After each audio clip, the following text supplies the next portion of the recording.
Good evening, everybody, and welcome to the Varietal Show. My name is Rory, and you're watching Varietal Literature, which is a place where people like me, a writer, enjoy narrative. On Tuesdays, we do folklore and fairy tales, and tonight, Thursday nights, Varietal Show, we do a write-along stream, which usually involves us playing some sort of solo tabletop RPG, some sort of story gen game, things like that. I'll say a little more about what we're doing tonight later.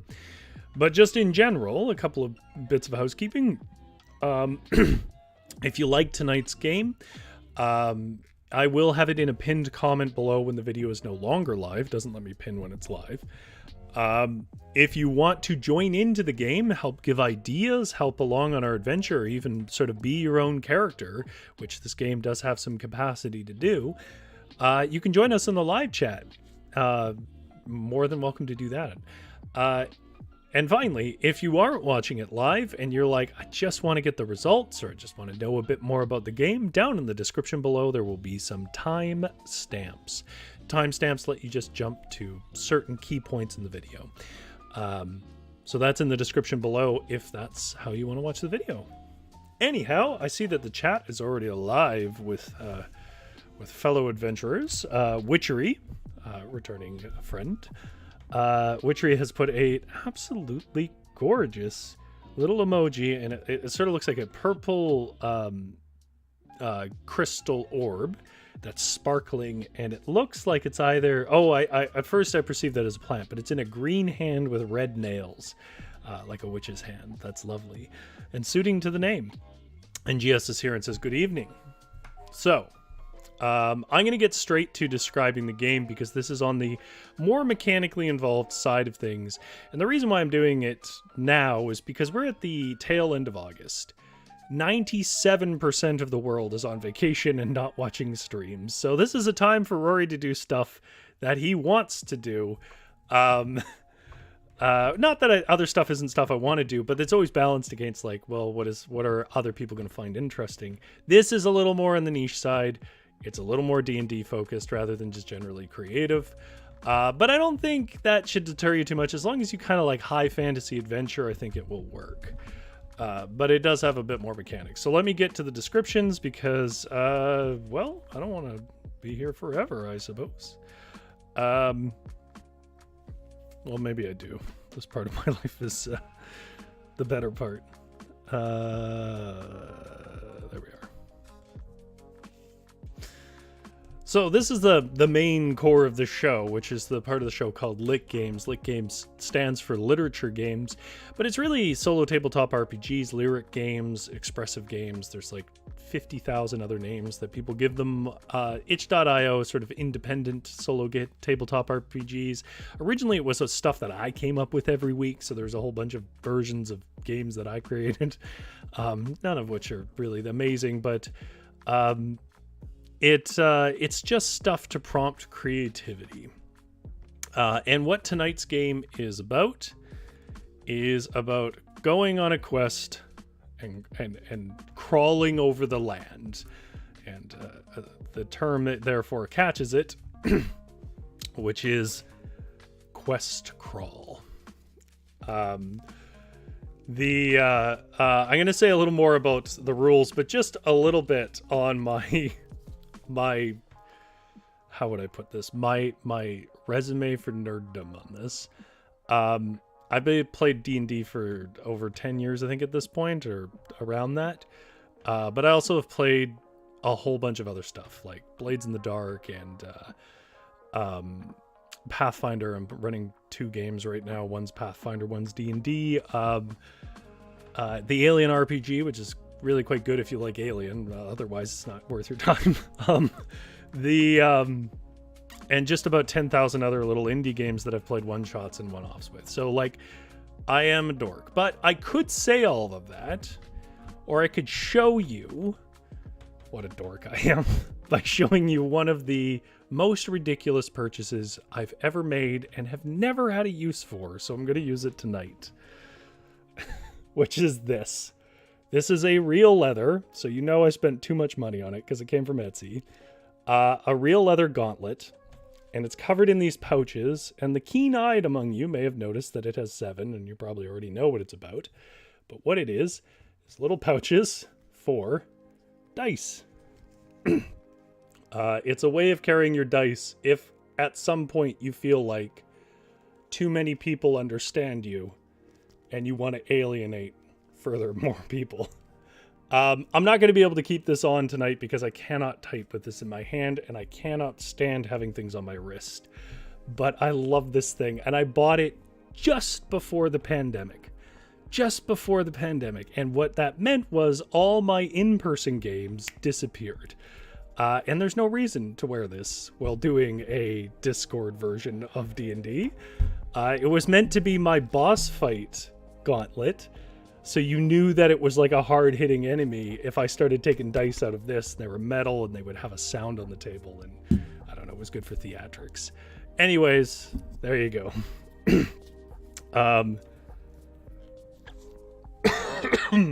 Oh, yes, and before I get too into the rules here, I might have to double tag it for how much time I've wasted on this thing. I'm in a province that's covered in smoke right now for reasons I won't complain about right now, but wildfire smoke, and as a result, you can probably expect me to randomly cough. I will try to mute my mic as much as possible, but I apologize. Witchery says, oh my god, lol. Yeah. GS says, wow, I'm shocked, at least with Halloween here. It provides a buffer between summer and Christmas. Oh, they're talking about Witchery's an Aussie, and so they're talking about how it's winter there. Okay, that's enough of me blabbing. Let's get to how this game works. Some of this game is a lot of like rules you use as you go, but here's the basic gist of it. It has a character sheet that I've already done. I will show you the character sheet digitally, but I've printed off and already done one. All you need for this is a deck of cards. We're going to be using Roll20's cards. I'm showing them right now. As you can see, there's a little icon. The background's just for flavor. You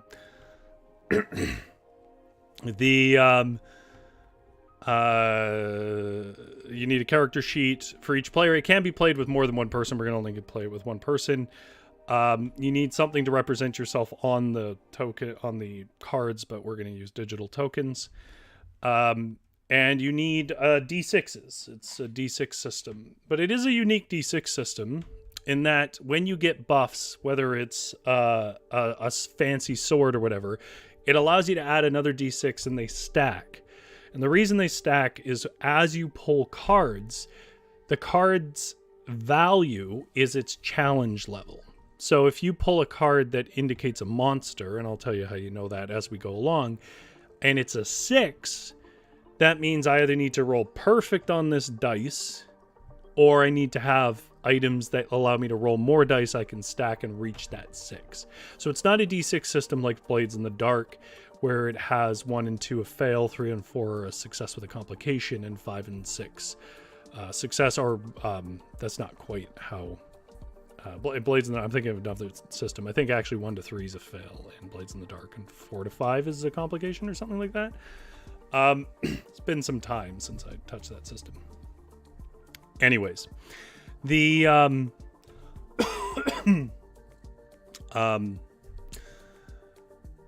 point is that it's a D6 system in the sense that you won't be able to pass certain challenges unless you get items and stuff. Beyond that, I'm going to go all the way to the bottom of this page, this book, to here to show you the sheet. So there's a place to put your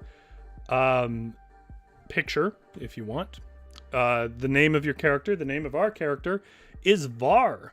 And I'll show you a picture of Var in a moment because my partner, who is an animator, drew him for my birthday. Var is my consistent character that he pops up in all my games. I mostly DM, but if I do play games myself, it's usually as Var. That's my mini for him. But we're going to play as Var. Var is a barbarian, so he's a smashy.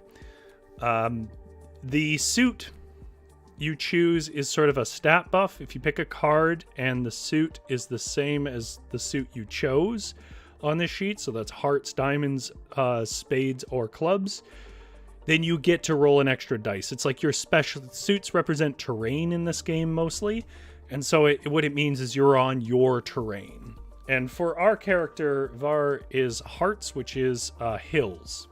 He comes from hills, not forests, but hills, like grassy hills. And the quest I gave him, you guys can change this, is that he wants the Stone of Revival because my character Var has a pet giant sea otter that named Cholet, who is in the conceit of this is in dire straits and needs some sort of revivification. When you fail something, you take an injury. If we take 5 injuries, we die. Unless you're playing with multiple people, there is a way to get a 6th injury in there, but we're not going to deal with that. Treasures, there's only so many you can carry, but treasures are basically money. And you can trade money for supplies. Every time you move between a card, you consume a supply. If you move between a card and failed, you will consume a supply and an injury and a supply, I think, for each injury is how it works. We start with 20 supplies. I know I've lost a lot of people. I'm trying to do this quick. And then there's an inventory. We have a certain amount of inventory slots. That's where we put things like elven cloaks and swords and stuff that give us extra d6. That's mostly what it does. It also, there's a pocket ship that allows you to go across gaps between guards. I think that's about it. It's the kind of game where you sort of learn it as you play it. But that's the gist of it. And to give the absolute bare bones breakdown of how it works, they have a pretty good description here. You move the party token to a connected territory, flip it face up. Based on its suit and number, you have a challenge. You resolve a challenge. Not all of them are challenges, but most are. Then each character removes 1 supply plus 1 supply per injury. And then trade any items or supplies between characters, but we're only playing with 1 character. And then you carry on. So let's look at the board. This is our token. And this is the first choice that I have for you, chat. I see that they are discussing Halloween in Australia. It's probably not the easiest thing to say. I tried to pick a color that stands out, but there's an A, a B, a C, and a D. In this game, it's basically an island. It's not a dungeon. So we're traveling over land because we're going to go to multiple different terrains. Basically, what I'm asking is A, B, C, and D are going to represent ports that we arrive in to go adventuring across this island. I don't have a name for it. I'm open to names. So which port should we start with? A, B, C, or D? Witchery says card crawl. Yes, that's exactly what it is. And I have wanted to do another card crawl, which is based on the escape sequence from the first Alien movie, but I'm saving that for Halloween. Well, not Halloween, but like October. I'm going to have a drink of water and cough a bit.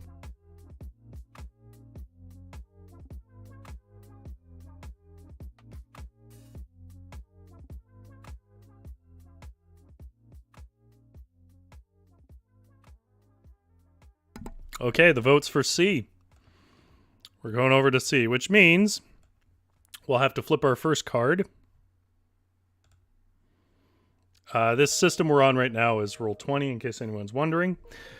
And the card we just rolled, I'm going to zoom in a bit now that we know how it looks, because we won't be moving more than... We'll always be moving to adjacent cards outside of some special items. We are on C. And that token art is the art that I was given for Var. So Var is a Queen of Hearts.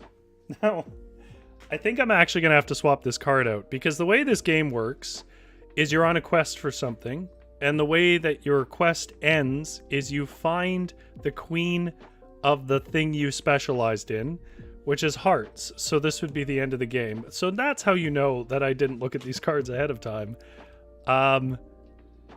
I don't really know what to do with this card now. How do I put it in a way that I know what's in here, but I just have to put it back and draw another card.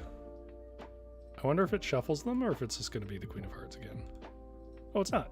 Okay, so it's an Ace of Diamonds. Okay, so the port we came in on drops us in an Ace of Diamonds, and so we're going to have to flip back and forth between stuff a lot, unfortunately. Or, you know, whatever. It doesn't really matter, just in case that bothers anybody. An Ace, so diamonds are deserts, so we came in onto Desert Port, and an Ace is a little further down. Aces are mountains. So what that means is I need to pass a champion challenge of 5 or return to the territory you came from. Success flips all adjacent territories. Suits don't give bonuses on mountains. Oh, well, it doesn't matter. And when the heart of Ace Mountain is first climbed, you get to add a random magic item. Well, that's not us.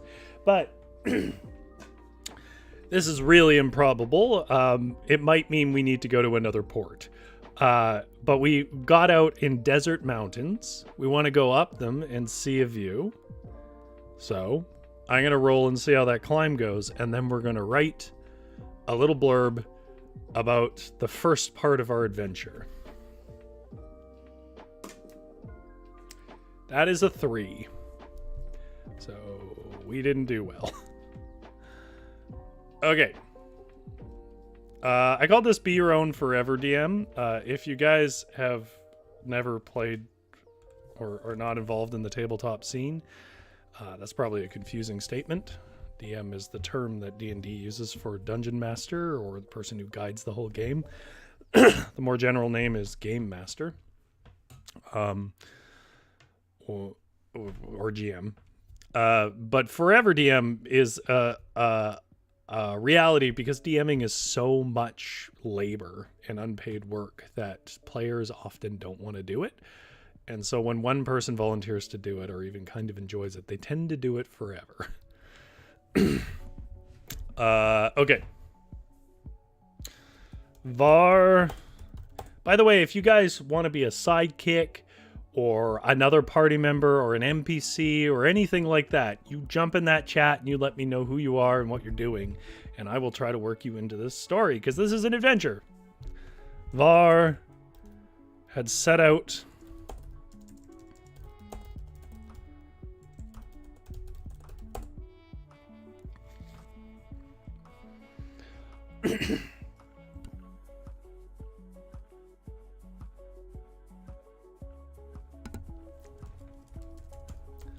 upon the high seas under the pretense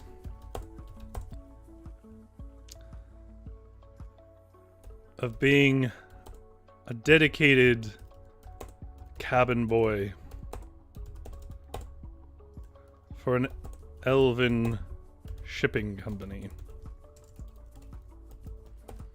The truth was, Sholay,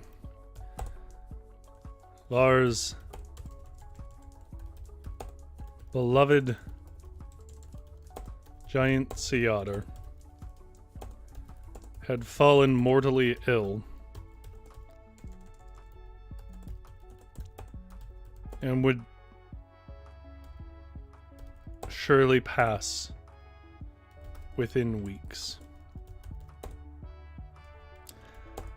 He could not accept this loss, and so sailed out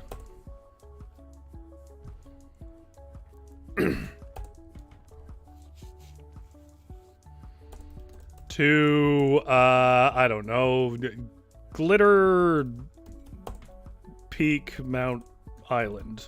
I don't know. You guys give me another name if you want. Witchery says he's got a pet he must protect. Yes, canonically he has a pet. I haven't really been able to play him with the pet yet. I'm setting up for a game of Heist of Dragon Keep. What, the Waterdeep one? The big Waterdeep one that D&D has going. But I have to finish my other game that I'm DMing. I'm going to be a player in the Waterdeep one, which is Descent into Avernus. And so sailed out to Glitter Peak Island.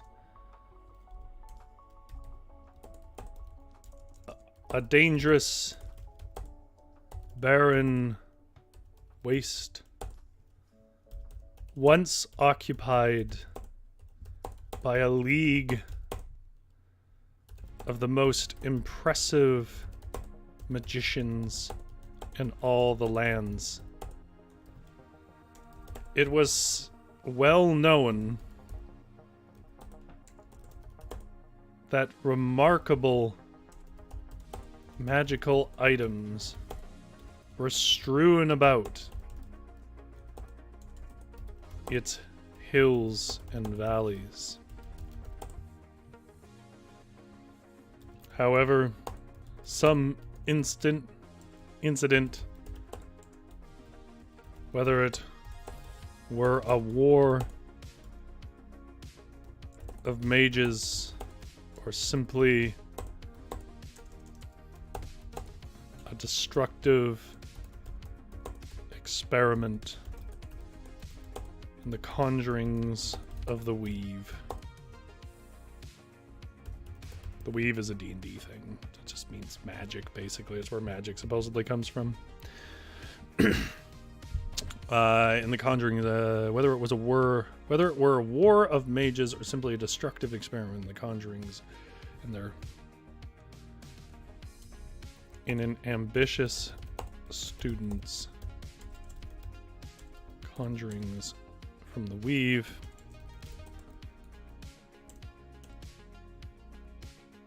Nope. What?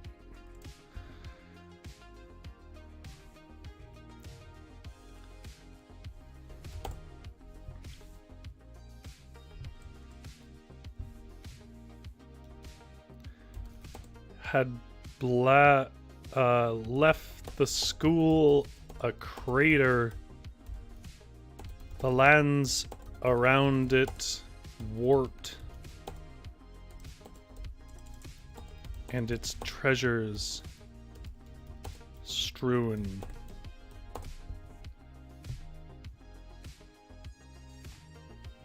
GS says, I must admit a giant sea otter is a unique pet. I love it. We have a creek out back, and a couple of years ago so I was busy taking pictures and I saw this big brown thing and it was a river otter. Oh yeah, when I was a kid, we had a creek out back of our house. When I was a kid, I used to climb around, and I remember one time I was like, look at that massive rat to my sister. And then we realized that it was definitely not a rat. It was a little otter. In the original backstory, Var accidentally wrecks a ship that he was piloting, and it sinks. I think I'm trying to remember now, but anyways, it does serious damage. They repair the ship, but they kick him off, I think it was, and he floated ashore to an abandoned island that had a family of otters, and the mother otter just sort of took him to be an otter and took care of him. Witchery says, you were utterly confused. I was.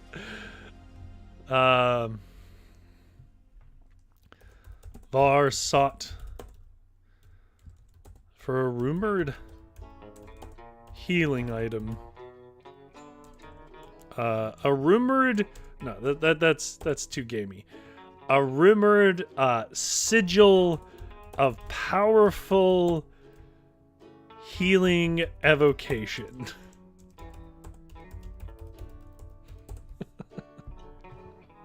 That's the kind of nonsense you want in high fantasy.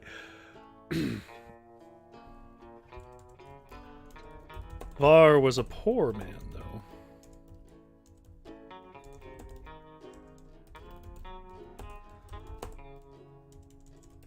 He had learned to live off the means of the land, and rarely held a job at all. For there wasn't much gold could offer him.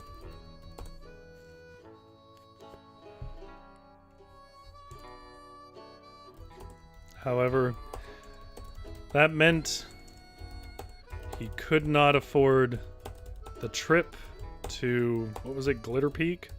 Glitter Peak Isle. And thus, he stowed aboard as a lowly worker on a ship he knew would pass nearby.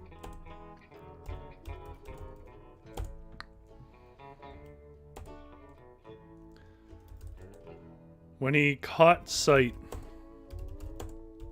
of those high desert peaks. High peaks.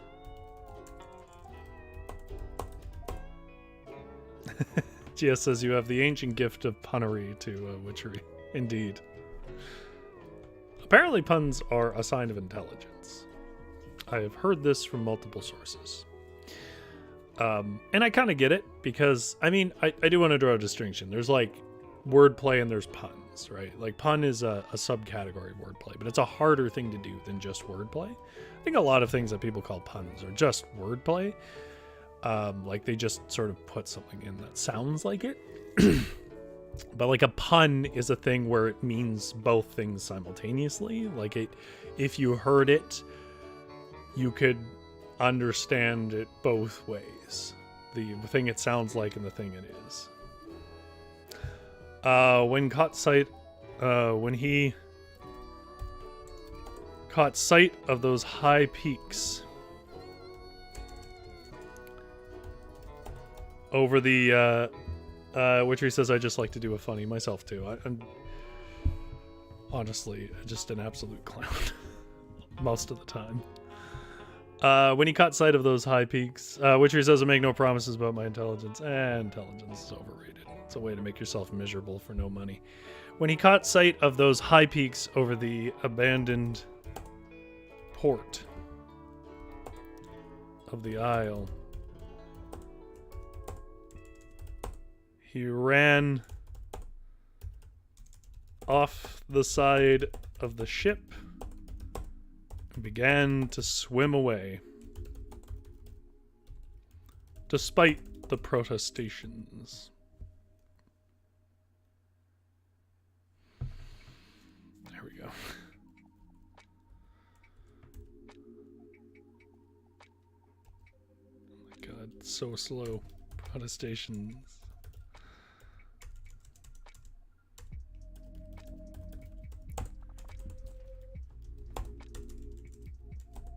You know what? Protest works fine there, despite the protests of the arrogant elves. The arrogant sun elves that had hired him.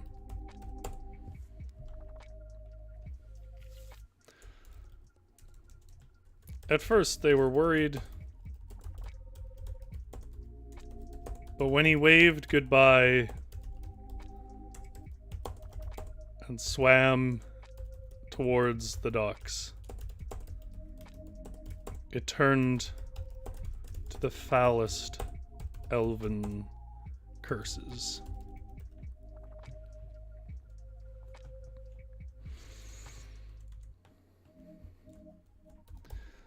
Var had made a mistake, though.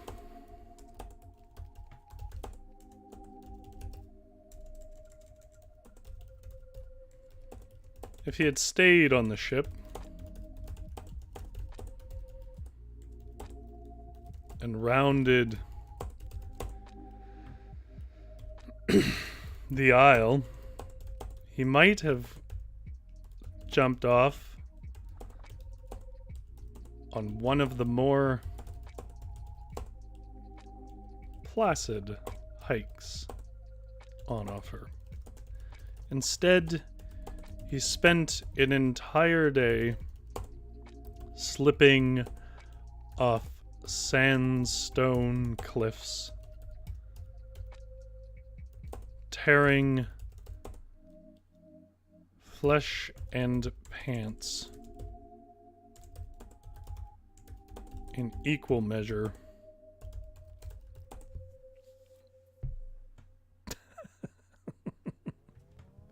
I don't even want to read that one aloud. Witchery said, GS said, sounds about right because I rarely make puns. So GS is being hard on their own intelligence.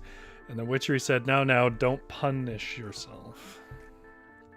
It's okay, guys, folks. Anybody watching, just, it's okay. I have the the ability to ban anyone. I kid. Gia says, I have other nonverbal gifts, drawing and painting. Things I can't do. Instead, he spent an entire day slipping off sandstone cliffs, tearing flesh and pants in equal measure, and just being entirely defeated back to the shores by the high desert mountains. Left with no choice, he spent the night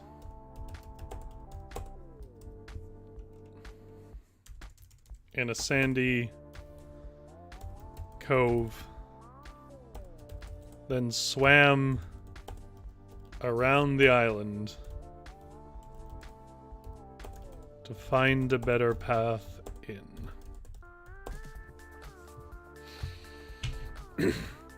Okay, so if anybody is actually interested in the rules here, for that failure, I don't believe I take an injury. But what I do is I take a supply off. So you start with 20 supplies. This is why it's good to do this in pencil. I'm taking one off. We have 19 supplies and 1 treasure. Okay, folks. Back to the crawl. Okay, so C was a bust. A, B, or D? What port do you want him to swim to? A is pretty far, so if he fails, we can work that into the story. Beyond that, it's kind of irrelevant. I'm gonna have a drink of water, and you guys let me know which port we should try next.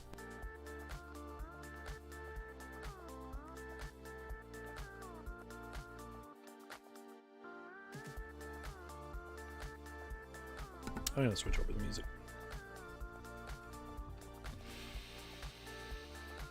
Yeah.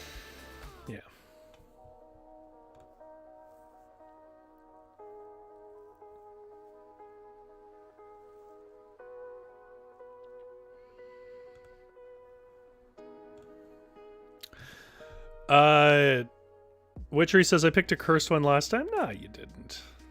The point of the game is to create a story, not to win. Peanut Gallery says A. Oh, I wonder who's in the Peanut Gallery. Okay. A means they have to swim all the way over there. So if this is a fail, it's going to be a hard fail. It is a 10 of clubs. I'm going to move my character over there. Sorry,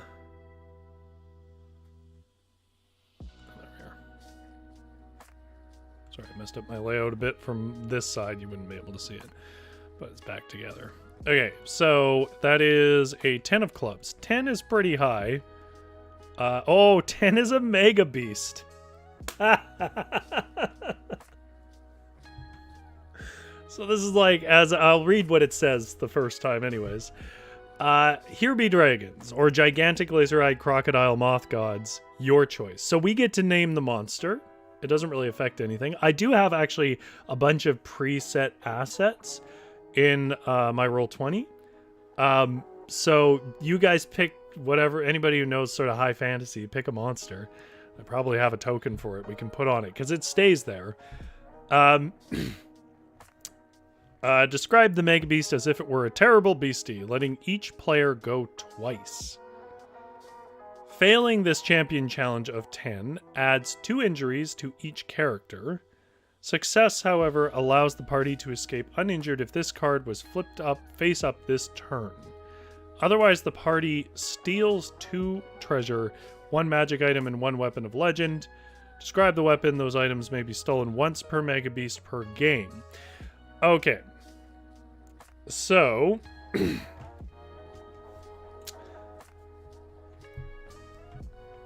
each player goes twice seems to imply that you can roll your dice twice and add them together. I don't know if that's true. If you are a player of the game, or a writer of the game even, I'm open. I did see this earlier, and that was sort of how I interpreted it. If anybody else has a different sort of interpretation in that you can roll twice, the problem is it's D6s, right? So unless you happen to have a magic item at this point, you're definitely going to fail. And even with a magic item, it's quite hard. But anyways, failing this champion challenge of 10 adds 2 injury, which seems to imply 2 turns. To each character, success allows the party to escape uninjured. And then it says, otherwise the party steals 2 treasure, 1 magic item, and 1 weapon of legend, which, by the way, also I found a little confusing how it was worded here, but I think what it means is the roll decides whether you walk away with injuries or whether you escape uninjured. However, either way, you come away with stuff. Which makes me think maybe the point is that you really can't get it right away. Witchery says it's a solo game, just add them together. If you read it wrong, no one was harmed. That is a fair point. Okay. And I roll it once. That's a 4, so this isn't gonna happen. That's a 3. All right. We take 2 injuries.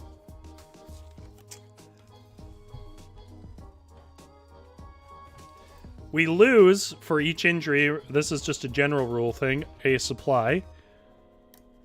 And then we lose 1 more supply for just being on the space. So I think the idea is you use some supplies to heal yourself. And then you also use a supply to camp. Witchery says, plus you're DMing yourself. DMs get to interpret. I'm also the player. Does that mean I get to ignore my own story hooks? That is some inside baseball jokes. Okay. This is not a hearts card. Otherwise, I would be able to roll 2 dice. It was a... I am enjoying this game, by the way. I do feel like this probably isn't the most compelling thing to watch, which is why I'm doing it in August. Swamp. So it's swamp. I should have said that sooner before I asked people what monster it should be. But Spades is a swamp. So he's swimming into a swamp. A big creature's going to kick his butt and he's going to run away. But in the running away, he is going to get some items, which I'm going to resolve right now. But what's a swamp creature we can use? Sorry for the mislead on that. We get 1 magic item and 1 weapon of legend. Okay. I think it's a thing you roll on? Yeah. So there's 2 charts. There's only 12 items total in the game. Which he says, of course, as is tradition, on the ignoring the DMs. Anyways. I need a bigger table for this. Okay, so it's a 5, which is healing herbs. That's perfect. I can remove 1 injury. But I'm going to put it in here right now. I don't need it right now. I'm only at 2, and I still have 3 more injuries, so healing herbs.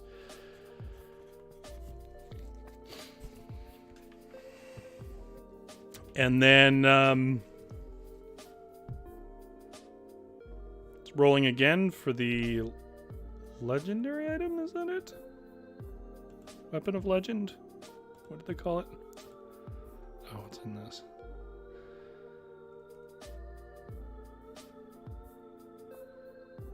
Weapon of legend gives a bonus. Bonus just means an extra dice against terrible beasties factions and the end beast. So you just get 1 called Weapon of Legend. But that does mean, on certain things, if there's a particular weapon you think my barbarian should have, tell me now. Canonically in the game, because he was actually sort of a sea-based barbarian, he had a... it's kind of like a trident. It wasn't a trident, but it was a reach weapon for water. Weapon of Legend is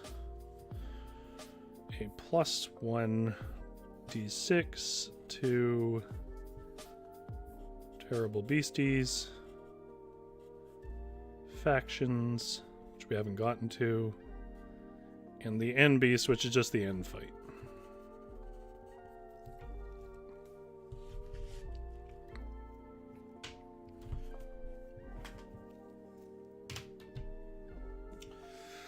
Okay.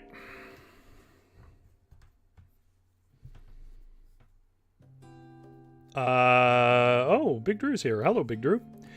The Mega Beast is a giant sloth, and then Witchery said, GS said Creature of the Black Lagoon. That's a good one. And Witchery said Swamp Serpent. And then there was a sloth mermaid, a Mersloth. Okay, well, I was going to flip a coin for it, but Mersloth wins. That crosses many boundaries. I don't mean that in a bad way. It just means like it crosses all the options off. The Mersloth. What does a Mersloth look like? If you have some descriptions to use.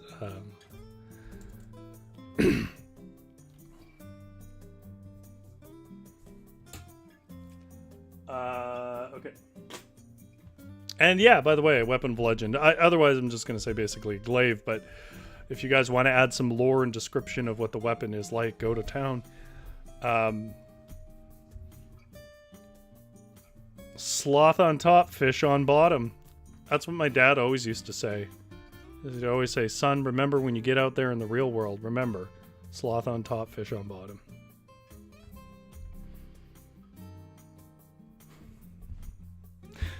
Okay. The next morning,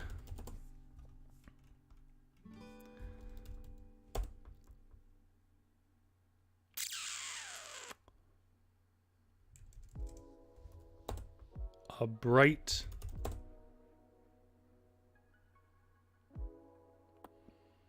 writers love the dawn. Bright violet dawn woke Var, whose face was stuck with sand and whose nose dangled with an attacking hermit crab.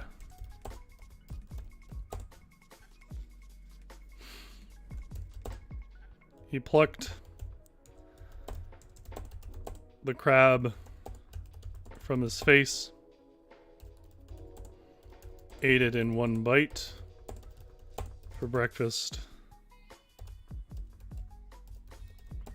and began to swim the miles around the island.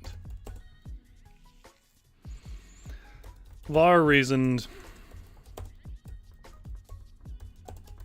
that the farther he got from the desert side, the more verdant and sweet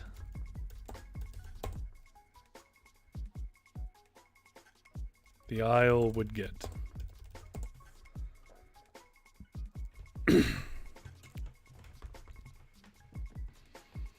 Oh man. Big Drew said, can this creature's name be Splunky? Yeah, of course. Witchery says, imagine a giant furry sloth crawling out of the water with those giant claws and arms and then iridescent fishtail where its legs should be fur sticking to it like Samira from The Ring. Those widest eyes staring at you. The Ring sloth. I mean, is anyone going to care about like a 20-year-old movie at this point? But would it not be funny on a meme level to have the Ring video from the end where, spoiler alert, where she crawls out of the well in the video, but instead it's a little angry looking sloth coming out?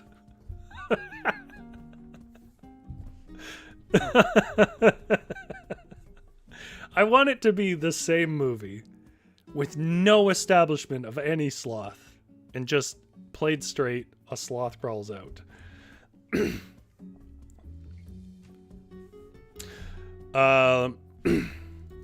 This was true in a sense, but in a more accurate sense, the long day of swimming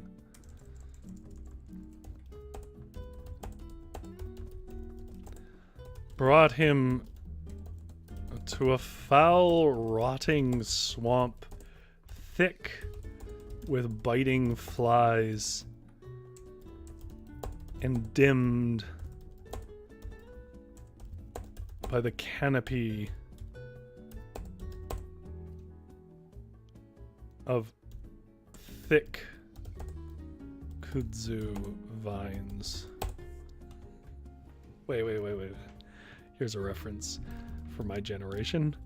A very specific part of my generation. The canopy of wrist-thick kudzu vines. Points at if you can name where that line's from in the chat.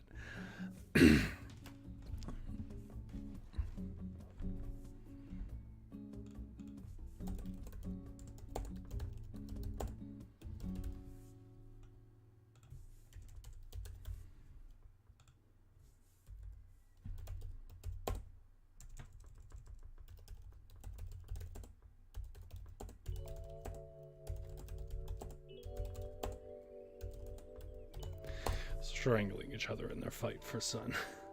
Big Drew says we're all 30 plus here where it lands.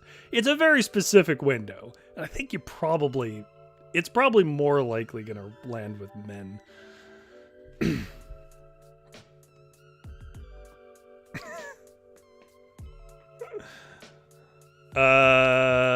Okay.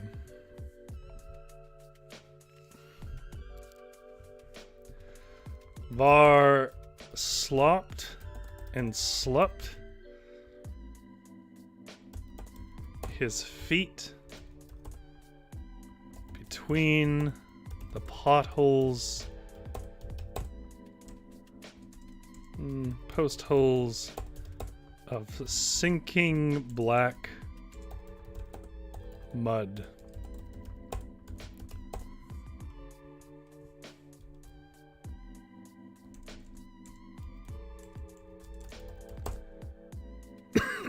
That grasped about his legs.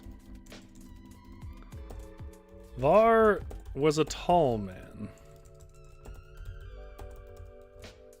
7 feet or more, and a strong man. But this place wore him terribly. He lost his weapons in a spill.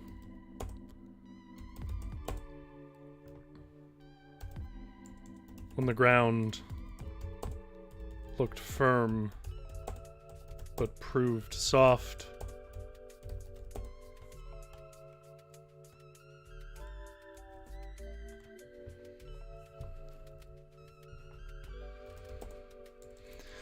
He lost the sun and much of his direction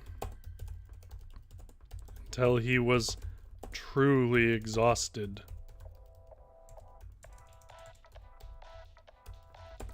And as he settled in to rest finally, poor Var found the great log he rested against. Witchery says, the good news is you don't have a horse, so you can't recreate generational swamp trauma. I've got to admit, I don't know what that means. Did you have to take horses through swamps? Because that sounds like a nightmare. Big Drew said this was true in a sense, but a more accurate sense. It was unforgivably wrong, and his parents should have been stricken from existence. Poor Var found that the great log he rested against was breathing and furry.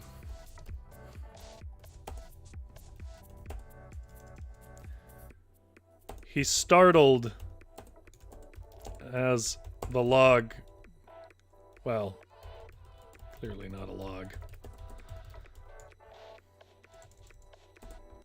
rose from its slumber in a deep pool of algae-stricken muck. Oh, that's right. Witchery says never-ending story. I should have gotten that reference. I should have gotten that reference. That is on me. For those who don't know, there's a heartbreaking scene in Never-Ending Story where the horse sinks into a swamp and dies. A children's movie about fantasizing about a better life than the one you live, supposedly. I'm not saying anything with this, but I will say it was written by a German man in the 80s, I believe, or 70s. And there are points in that book where it shows. There's just a kind of brutalist ethic to it that you wouldn't see in, for example, an American fairy tale.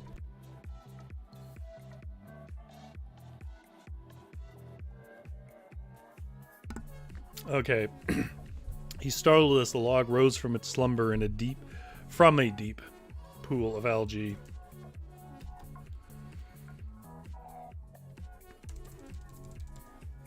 Algae-laced muck. That's a weird sentence, but I'm not going to dwell on it. Which says poor Artox, which is the name of the horse.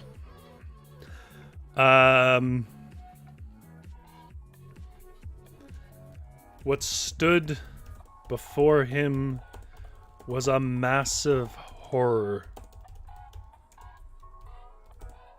A wide, black-eyed creature with a dull and soulless glare. The filth-laden fur of a rotting rat and two paws stuck with iron hard 10-foot blades.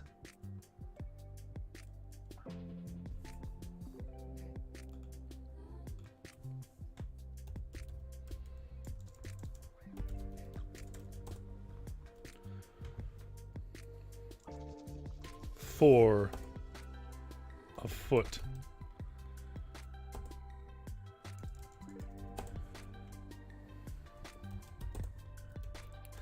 The great moaning creature pulled its body up, and the whole swamp sank a foot in depth.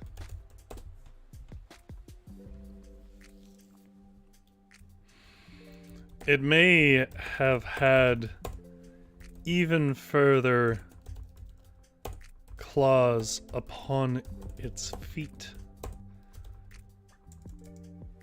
if it had feet. Instead, though,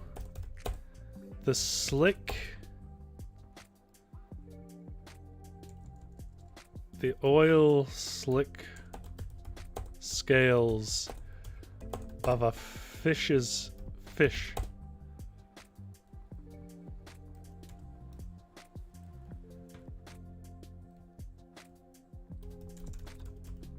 a fishtail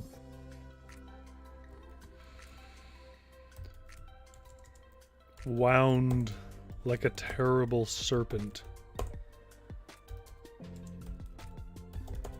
behind him. This is a real mess of description here.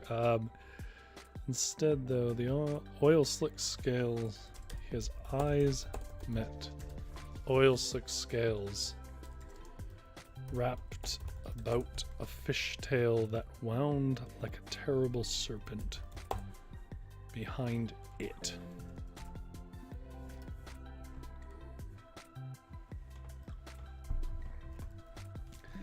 It was the terrible,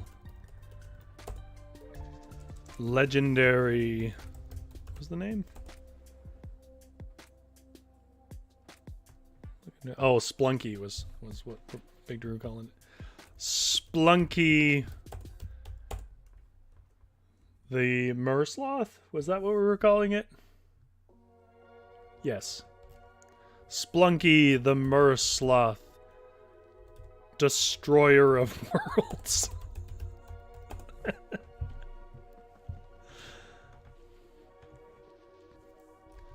Tired and unarmed, Var was left no choice but to flee. The creature was slow, but could reach a half mile in either direction, in any direction. I'm going to take off the specifics of the claws because I feel like this should be more legendarium.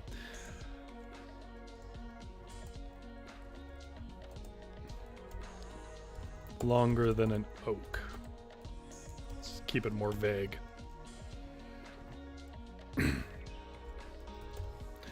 But could reach a half mile in any direction.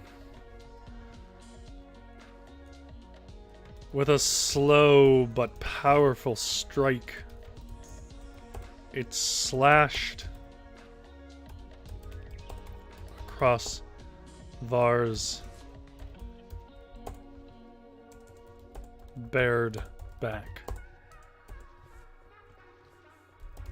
and tossed him onto the recently revealed shore of one of the swamp pools, because it went down when it stood up. It's so big. I'm not gonna put all that in here now. There, Var saw an improbable thing.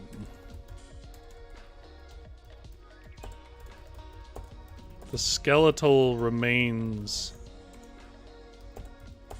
of a small creature,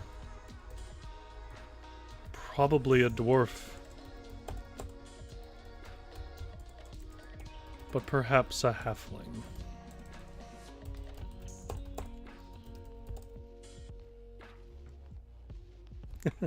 GS says Splunky the Mersloth is legendary. Sounds like a movie Samuel L. Jackson would be in.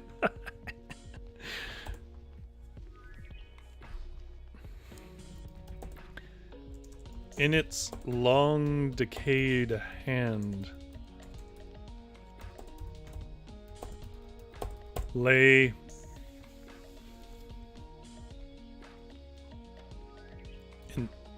a silver trident, untouched by the water's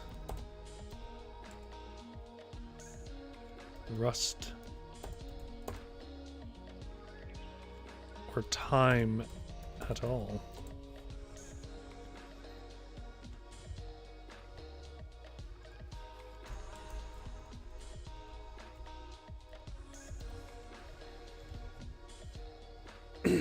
Silver trident, untouched by the water's rusting or time at all.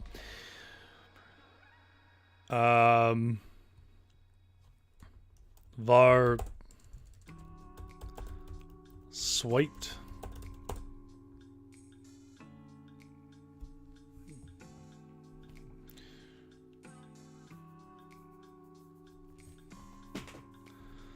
the trident, feeling its elegant balance and seeing its razor sharp tips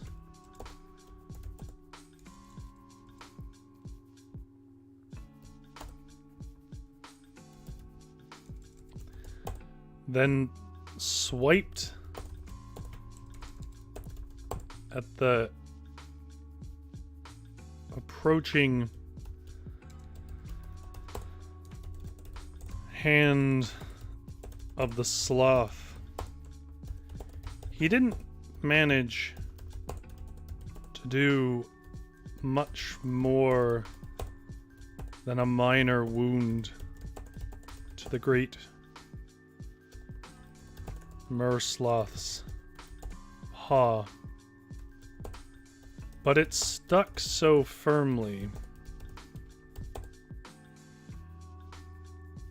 that Var could only hang on to this legendary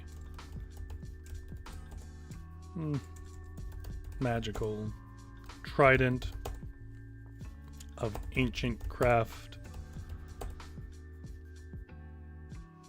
until the creature shook it and him 100 miles loose from his hand and 100 miles east.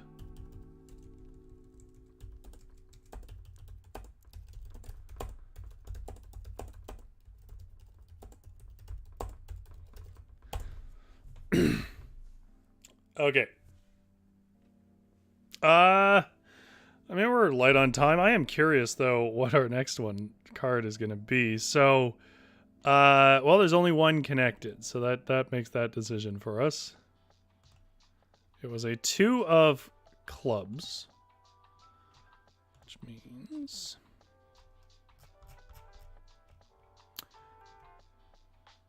twos are good lands. Succeed on this party challenge to add supplies equal to the roll. Failure has no cost. Excellent. It's a good little ending to the episode. Him just sitting there eating berries or something. Add supplies equal to the roll, so I will roll. Okay, well that didn't roll. Just a second. 4, which I think is close to how many I lost. 1, 2, 3, 4. Yeah, that's how many I lost. So I have 2 injuries, but I'm back up on supplies. So let's just write that little ending to the episode. Var slid for a mile. Oh, what kind of land is this again? It was another club, so it's still swamp. Slid for a mile through the muck until he hit a 1,000-year-old oak so hard it cracked and fell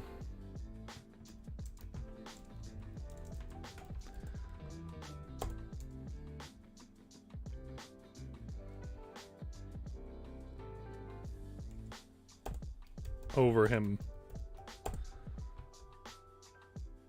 Witchery says swamp. Yeah, see, Witchery has a working memory. That must be nice. Not to live your life like literally in the moment you're in and everything else just slips away. Var slid for a mile through the muck until he hit a 1,000-year oak so hard it cracked and fell over him. He was tired, but not so tired.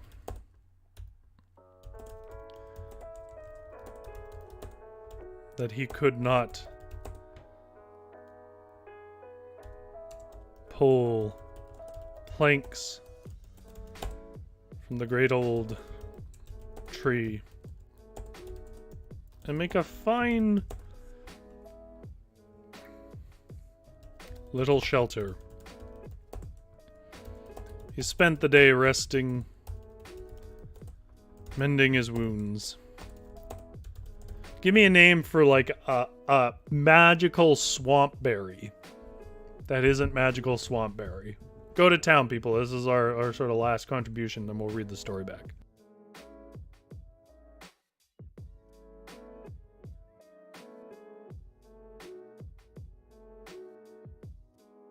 Witchery says, I do not have a memory, lol. I just selectively hyper-focus by accident. Well, I feel that. That is an experience I relate to. The consequence is that occasionally I will have really petty fights. Or not fights, arguments online usually. Because there will be one thing I remember way too well or have thought about too much. The flavor of the week is this argument I have about it. I'm not even going to say it here because I do not want to open up my comments to having this argument again. But it's about a spell in D&D that does not do an additional thing that people think it does.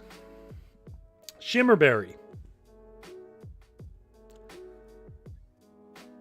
Which is a wonderful name. Witchery says, by being here, I'm actually not working on the project I'm building because I keep forgetting I need to. That's what this is for.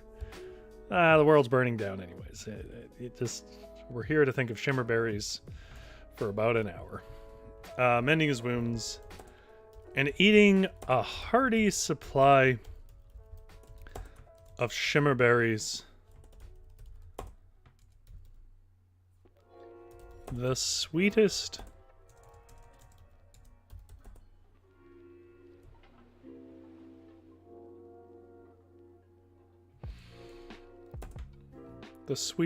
plump fruits found only at the edges of very old and festering swamps. A beautiful treat from a terrible place.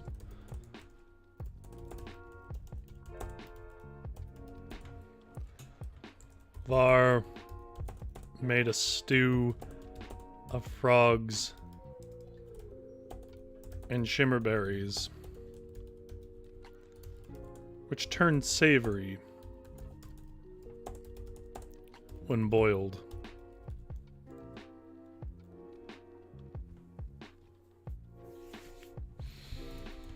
Then slept for an entire day. Maybe the gods were on his side.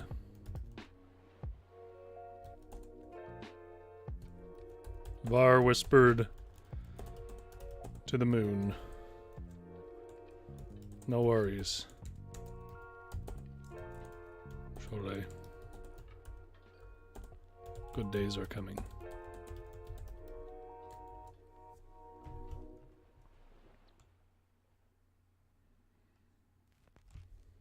I'm gonna move this.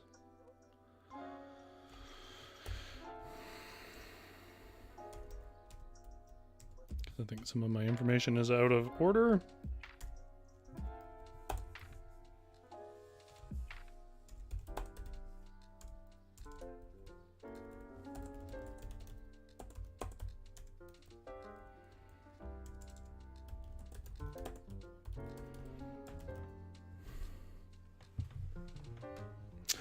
Witchery says ADHD. Yeah, I mean, I'm not diagnosed, but so I won't say anything more than that, but I will say there are traits and things that people who have it and have been diagnosed bring up that I go, hey, that sounds familiar. Okay.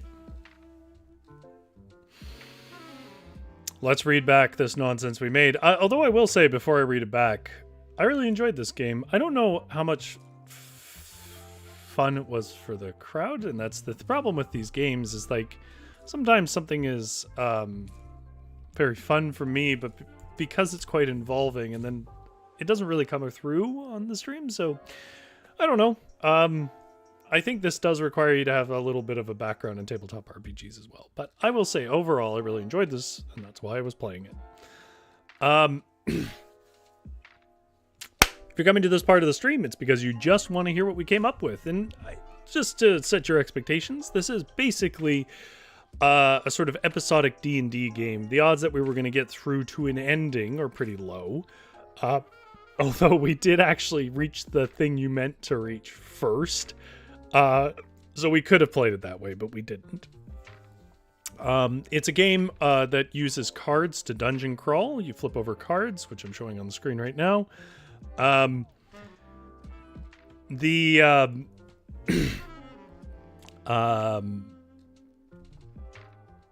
Sorry, Etch-a-Sketched my own brain. The game itself just uses D6s and has a little bit of stat stuff, but not too much. There are items that allow you to roll more D6s. At the end of the day, though, it is flipping cards. They give you prompts. You sort of write how that works out. The dice tell you if it goes well or not. So similar to other things we've done. And I called this one Be Your Own Forever DM, which is an inside joke for people who play tabletop RPGs. A QuestCrawl playthrough. And our character is Var. I will show you a picture of Var right now. Var is my my character that I often play in D&D. When I play, I'm mostly GM. And he is a barbarian who has a pet. Var had set out upon the high seas under the pretense of being a dedicated cabin boy for an elven shipping company. The truth was, though, Cholet, Var's beloved giant sea otter, had fallen mortally ill and would surely pass within weeks. Var could not accept this loss, and so he sailed out to the Glitter Peak Isle, a dangerous barren waste once occupied by a league of the most impressive musicians in all the lands. It was well known that this isle held remarkable magical items which were strewn about its hills and valleys. Some incident, whether it were a war of mages or simply a destructive experiment in an ambitious apprentice's conjurings, had left the school a crater. I didn't establish that it was a school, I realize. I'd always considered it a school. A crater, and the lands around it on the isle warped, and their treasures, the school's treasures, strewn.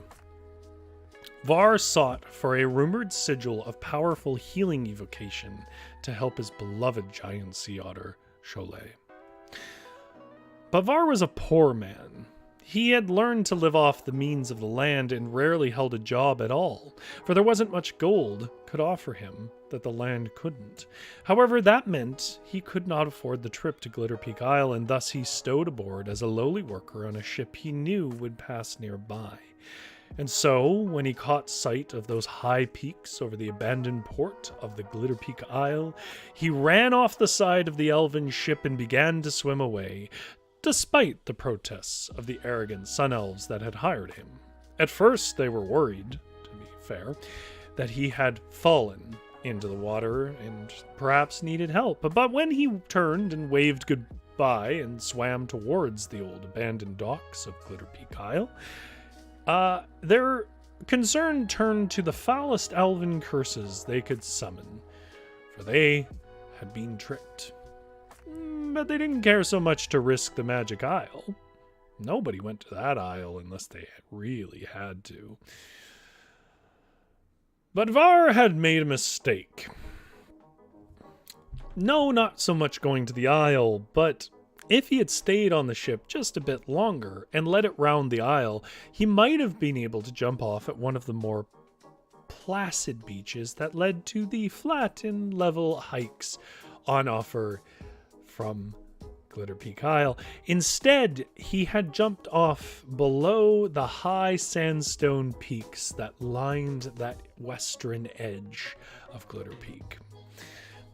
The Glitter Peaks of its name. Instead, therefore, of hiking into the isle and searching for the magic sigil, he spent an entire day slipping off sandstone cliffs, tearing flesh and pants in equal measure, and just being entirely defeated back down to the shores by the high desert mountains of Glitter Peak.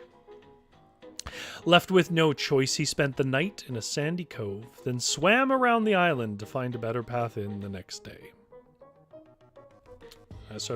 Because there's a bit of disjunction here where we roll dice and stuff, it repeats itself. The next morning, a bright violet dawn woke Var, whose face was stuck with sand and whose nose dangled with an attacking hermit crab. He plucked the crab from his face and ate it in one bite for breakfast, and then began to swim the miles around the island. Though Var was a strong swimmer, he was a man of the sea. Var reasoned that the farther he got from the desert side, the more verdant and sweet the isle would get, and this was true in a sense, but in a more accurate sense, the long day of swimming brought him to a foul, rotting swamp, thick with biting flies and dimmed to an emerald glow by its canopy of wrist-thick kudzu vines strangling each other in their fight for the sun. Var slopped and slipped his feet between the post holes of sinking black mud that grassed about his legs in that terrible swamp. Var was a tall man, thankfully, 7 feet or more, depending on who you ask, and a strong man, but this place wore on him terribly. He lost his weapons to the mud in a spill when the ground had looked firm and a sure step proved it soft. He lost the sun and much of his direction, lost sight of the sun, until he was truly exhausted, winding around an endless green, foul, biting, infested swamp. He decided he would not be able to find his way out that day, and after swimming and hiking for so long, he settled in to rest finally. But the day was not done with Var, for Var found that the great log he rested against was breathing and furry, traits you don't normally associate with deadfall. He startled as the log rose from its slumber in a deep pool of algae-laced muck, and what stood before him was not a log, but a mass of horror, a wide, black-eyed creature with a dull and soulless glare, the filth-laden fur of a rotting rat, and 2 paws stuck with iron-hard claws longer than an oak, 4 a foot. The great moaning creature pulled its body up, and the whole swamp sank a foot in depth. It may have had even further claws upon its feet if it had feet. Instead of feet, though, Var's eyes were met with oil-slick scales wrapped about a fishtail that wound like a terrible serpent behind it. It was the terrible, legendary Splunky the Smur-Sloth, destroyer of worlds. Tired and unarmed, Var was left with no choice but to flee. The creature was slow but powerful and could reach a half mile in any direction. And so, with a slow but powerful strike that carved through the canopy of kudzu vines as if they were nothing but little sprouts, and tore up behind him as he tried to march with all his energy and ferocity across the blackened muck of mud that this swamp had to offer, it finally met his back with a good, hearty, scarlet slash, and tossed him on to a shore recently revealed by the lowered water. There Var saw the most improbable thing, the skeletal remains of a small creature, probably a dwarf, but perhaps a halfling. And in its long decayed hand lay a silver trident, untouched by the water's rusting or time at all, it seemed. Var swiped the trident, feeling its balance to be perfect, and seeing its razor-sharp tips were not dulled at all by its surely long life in the swamp. He then swiped at the approaching hand of the sloth, stabbing into it with good force, but managing only to do little more than a minor wound to its great mer-sloth paw.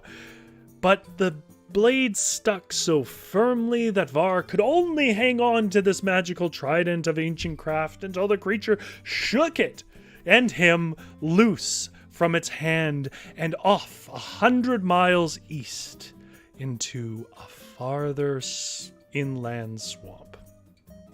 Well, Var slid across that swamp, which had less trees but equal amounts of muck, for a mile, until he finally hit a tall, proud 1,000-year-old oak so hard it cracked and fell over on him.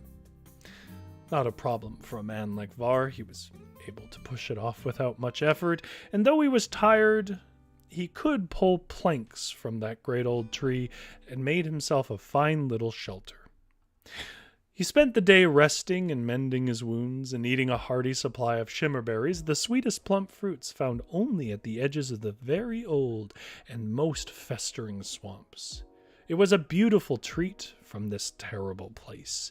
Var made a stew of frogs and shimmerberries, and which turns savory when boiled, if you don't know.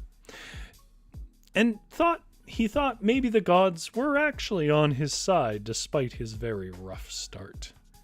Var whispered to the moon, "No worries, Cholet. Good days are coming."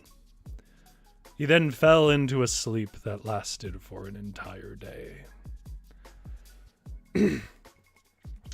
Witchery says, if you find yourself surrounded by the neurospicy, what a great term, you are likely leaning that way yourself. Indeed. I find myself surrounded by artists, because I am one, and, well, let's just say there's a lot of that around in art circles. GS says, you always turn it into magic. Oh, you mean the story? Oh, thank you. What a great description. Well, thank you very much, GS. The best kind of sleep. Yeah, sleep that only shimmerberry gorging can grant you. Okay, so that was QuestCrawl. Not that this is why anybody comes here, but do I recommend it? I do. I think it's a pretty clever system, and I didn't find it too hard to get into. I don't feel like it had rules for rules' sake. It didn't. It gave me ideas. I think that's the biggest test for me. When I do these sort of story gen style solo tabletop RPGs, sometimes the prompts, it's hard to define why.